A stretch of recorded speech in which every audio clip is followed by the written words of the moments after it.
മഴയാണ്.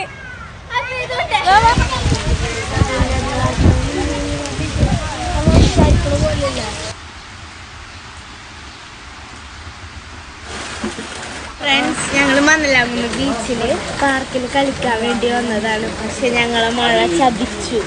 മഴ നല്ല പെയ്തു. അപ്പം ഞങ്ങളിപ്പോൾ കപ്പിച്ചിനൊന്നുള്ള ഷോപ്പിൽ ചായ കുടിക്കാനിരിക്കും.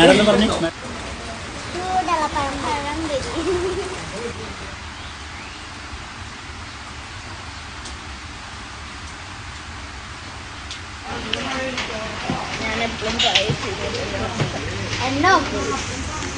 എൻ്റെ കുറച്ച് പോയിട്ടോ. എന്ത് എന്തത് ചായ എവിടെ പോണ്?